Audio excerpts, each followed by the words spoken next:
Здравствуйте! В эфире передача «Авторивьера». Сегодня из всей палитры автотранспортной составляющей мы обратим внимание на основные магистрали города Сухум. Без преувеличения, недавно завершенный капитальный ремонт дороги, соединяющей Ишеру через район Маяка с центром города Сухум, можно назвать событием. Сейчас мы вместе с вами, как автолюбители, эту дорогу попытаемся оценить.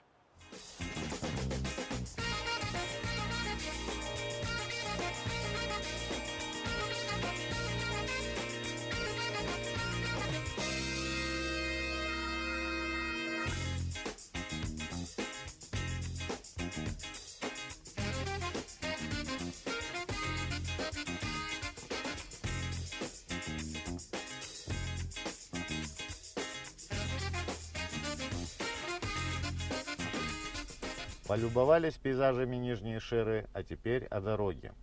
Когда мы говорим «дорога», это не только кусок дорожного полотна, по которому ездят машины. Понятие «благоустроенная дорога» – это целая инфраструктура.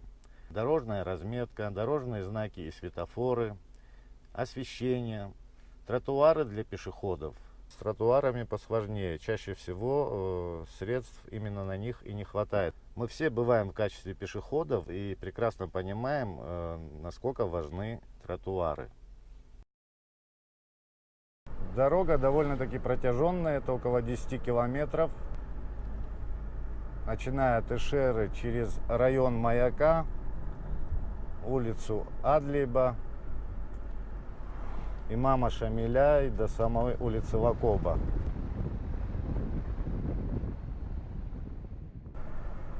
Дорогу сделали великолепно, гладкая, ровная. Ну, всегда есть куда стремиться. В общем, замечательно. Жители и вообще все, кто ездит по этой дороге, наверное, не нарадуются. И до сих пор, похоже, не очень верят, что ее сделали. Потому что эта дорога уже с незапамятных времен была разбита, в общем-то, непригодна к эксплуатации. Ездить по этой дороге одно удовольствие. Это шоссе соединило Нижнюю Ишеру с центром города, а также не надо забывать, что теперь очень удобно ездить с нового района в центр города по этой дороге. Я думаю, недалек и тот день, когда с центра города можно будет по этой дороге уже добраться до Республиканского шоссе. Тогда эта извилистая дорога через Гумисту, и называемый в народе тещиным языком, наверное, останется как красивый туристический маршрут. Потому что преимущество дороги через Ишеру очевидно. Уже после ремонта я, проезжая несколько раз, ловлю себя на том, что я до сих пор не могу расслабленно здесь ехать, потому что старые рефлексы все еще работают, есть какая-то тревога, что нет-нет, да где-то поджидают какие-то ямы и ухабы. Но это пройдет. Как говорится, к хорошему быстро привыкаешь. Вот я смотрю, катаются с удовольствием на роликах уже по этому асфальту, что, конечно, небезопасно. Будет очень жаль, если в скором времени здесь начнут прокладывать какие-нибудь трубы, рыть этот асфальт.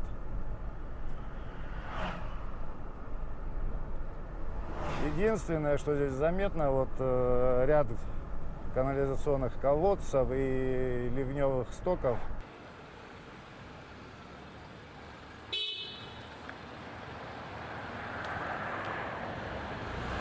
Некоторые из них уже, я вижу, приподняли до уровня асфальта.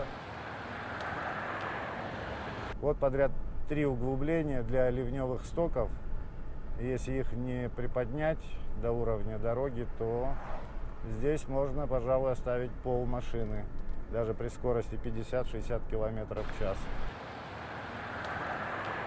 Качество дорог, конечно же, влияют на аварийность, ведь объезжая ямы, часто автомобили сталкиваются. Парадокс, но у нас с появлением хороших дорог количество ДТП с тяжкими последствиями увеличиваются из-за высоких скоростей, не соблюдающих скоростной режим водителей. Вот и устанавливают на дороге множество лежачих препятствий. Без сомнения, и на этой дороге в скором времени один за одним будут появляться лежачие препятствия. Не совсем справедливо, когда из-за отдельных водителей, которых не могут заставить соблюдать скоростной режим, должны страдать все.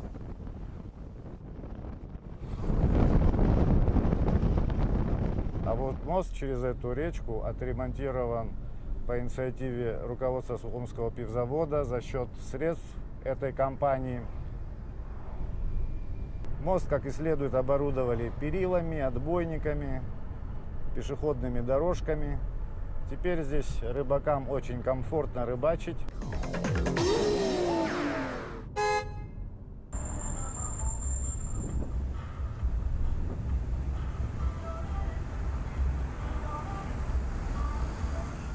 А на улице Лакоба, конечно, ситуация совершенно другая. Она ждет своего часа.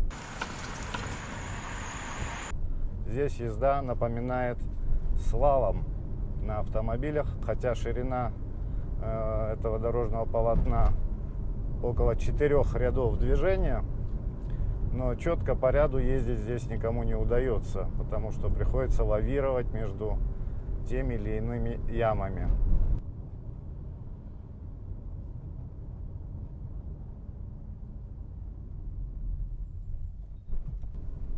Приятно, что вот эту улицу Абазинская все-таки доделали. Самый отвратительный был участок в этом месте, где всегда тут скопление маршруток. Здесь такой транспортный узел, остановка маршруток. Долгие годы здесь были огромные ямы, ухабы, лужи. Все это в прошлом. Также в превосходном состоянии улица Адыгейская на всем ее протяжении, включая село Яштуха.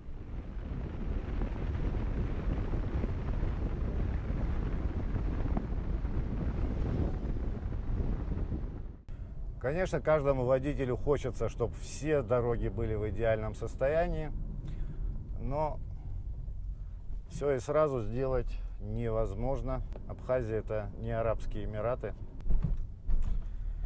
Даже в центре города, особенно в той части, прилегающей от центра города к рынку, есть множество дорог, которыми водители стараются не пользоваться без крайней необходимости, всячески их объезжают. Также и дорога, идущая на новый район, ждет своего часа. Здесь регулярно делается ямочный ремонт, но эти пломбочки быстро рассыпаются. Ямы, вода, которая всегда сочится из водопроводных труб. Вот, вижу по свежему асфальту, что совсем недавно тоже здесь проводился ямочный ремонт. Ну, посмотрим, надолго ли это.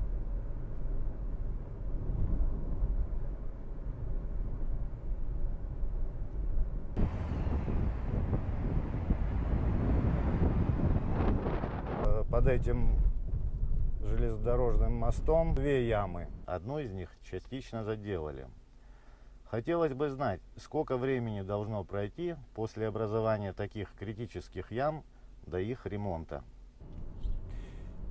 Негласно здесь автомобили ездят в 2 ряда, хотя это одна большая широкая советская еще полоса движения, на которой рассчитан лишь объезд на небольших скоростях, но 2 полноценных ряда из нее не получается.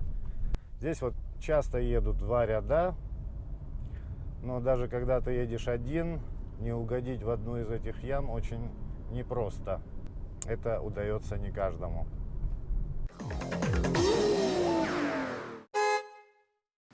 По данным статистики, которую ведет госавтоинспекция, есть наиболее аварийно опасные участки.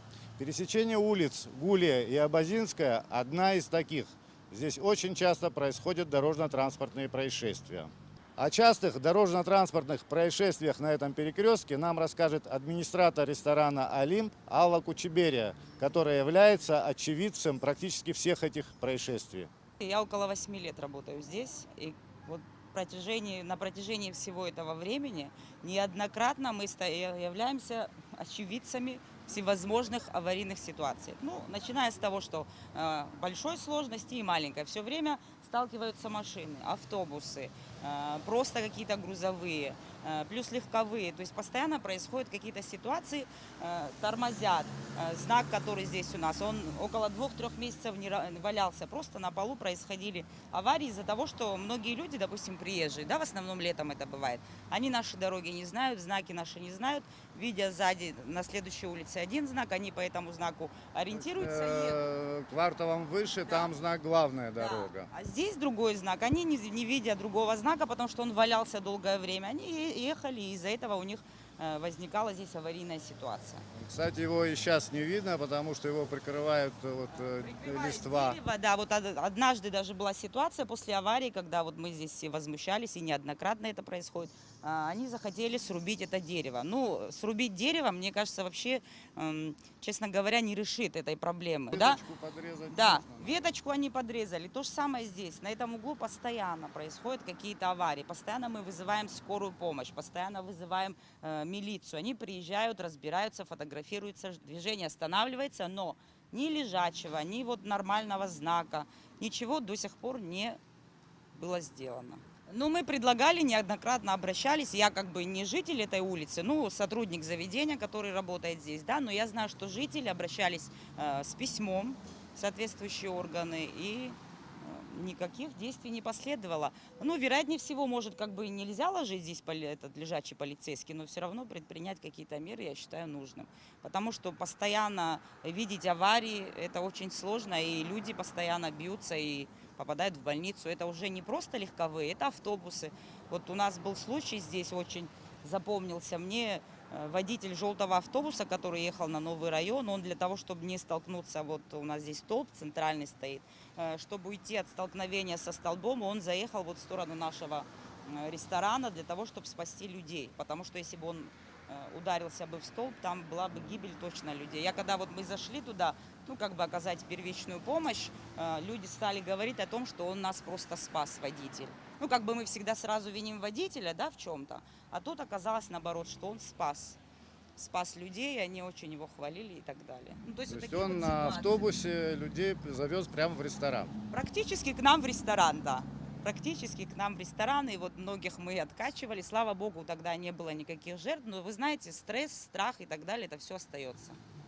Начнем с того, что вот даже вы можете здесь снять, у нас вот здесь небольшая такая памятка осталась о том, что сюда заехала машина. Однажды это было рано утром, в 8 утра, произошло столкновение, и одна из машин прям заехала сюда в ресторан. Мы, естественно, выскочили, оказали первую помощь и так далее. Даже не могли человека вытащить с машины, пришлось вызывать определенных людей, которые разрезали дверь, и таким образом, то есть сильнейшие аварии происходят на этом углу. Еще дальше у нас есть другая часть, которая предбанник такой, будем так его называть, нашего ресторана, который когда-то здесь стоял, но за то, что туда въехала машина, он разломался, как бы, и мы просто не стали восстанавливать, потому что уже не хотим подвергать, честно говоря, опять-таки себя таким же стрессом, и чтобы опять ставить предбанник и тому подобное. Вот вы можете здесь поснимать, посмотреть. Вот здесь раньше был предбанник, сюда заехала машина. Автобус заехал вот сюда, прям вот по этому бордюру он проехал сюда для того, чтобы не столкнуться вот с этим вот большим столбом, который стоит здесь. Также вы можете вот этот угол снять, аптека управления, потому что очень много машин заезжают туда. Вот именно когда происходит авария, переворачиваются и попадают между... Я не знаю, как это, почему. Ну, статистика, которую я наблюдаю за эти годы, она показывает, что многие машины залетают туда и к нам сюда. Ну, при столкновении машина может поменять вообще свое направление в противоположную. Иногда даже мы удивляемся, как можно так перевернуться и попасть здесь, хотя машина едет, допустим, с той стороны. В общем, насколько я знаю, виновников бывает как бы здесь нельзя сказать, что виновники те, которые едут именно не по своей дороге. Потому что здесь много факторов. Очень много. Это троллейбусная линия. Здесь стоят машины, паркуются. Плюс, получается, это перекресток со всех сторон движения. Хотя это одностороннее, но все равно. Иногда бывает, что нарушают и сверху машины выезжают. То есть много факторов. Плюс большие машины грузовые, которые стоят, тоже закрывают видимость. Ну, как бы это мое чисто мнение, вот человеческий фактор, как бы говорится, о том, что вот здесь происходит так. Я бы сказал, что вы уже вполне могли бы работать в госавтоинспекции. Спасибо. Потому что вы все факторы уже отметили. Меня моя работа устраивает, но просто столько лет наблюдения за всем этим, оно, конечно, и так думаю, не только я. Машины заезжают и ровно становятся, как будто они захотели припарковаться. То есть они залетают. Потом был у нас такой случай, девушка у нас пришла, заказывала банкет, ее машина стояла припаркованная чуть дальше. Произошла здесь авария, одна из машин перевернулась, полетела, касательно ударила ее машину, то есть ее машина пострадала. Вот наш попугай, вы можете его заснять, он уже около 8 лет, так же, как я, живет здесь с нами. Можно сказать, что он абориген, местный житель Абхазии, да, и он все время наблюдает эти ситуации. Мы, правда, его оберегаем, потому что мы там не ставим. У нас, например, было желание вынести, поставить вот много таких столиков, да, создать здесь какую-то такую культурную зону, но мы боимся это делать, потому что небезопасно. То есть сидеть здесь на улице, пить кофе и тому подобное мы себе позволить не можем и не можем. А попугая не жалко? Ну, попугая мы контролируем. Вот тормоза. Вы можете вот буквально полчаса постоять здесь, и как раз будет вам видно, наглядно, вы можете все заснять и увидеть. Как вы думаете, вот вы говорите, валялся там 2-3 месяца знак, и люди просто из-за этого даже бились. А вы как считаете, люди часто смотрят на знаки? Ну, вы знаете, наши местные, которые живут, жители города, да, и часто которые бывают у нас в городе, я думаю, что они знают все улицы, да, где какая главная, где какая двусторонняя и так далее. Но мы же не можем рассчитывать только на себя, да, у нас много приезжих, у нас приезжают отдыхающие. Потом вот конкретно случай, о котором я говорю, там была девочка, водитель из Гагры. Она приезжала сюда на учебу, она, конечно, не АС была водитель, но, по крайней мере, по знакам она ориентировалась. То есть знак этот не увидела, ехала по дороге, из-за того, что не знала, что эта дорога не главная, у нее произошел такой аварийный случай. На этом перекрестке необходим знак «Стоп», предписывающий полную остановку транспортных средств, что помогло бы снизить количество ДТП. Этот знак у нас крайне редко применяется. Во многих странах его используют гораздо чаще, чем знак «Уступи дорогу». Понимаю, что мне возразят, а многие ли у нас соблюдают знаки? Тем не менее, нет иного выхода, надо к этому стремиться.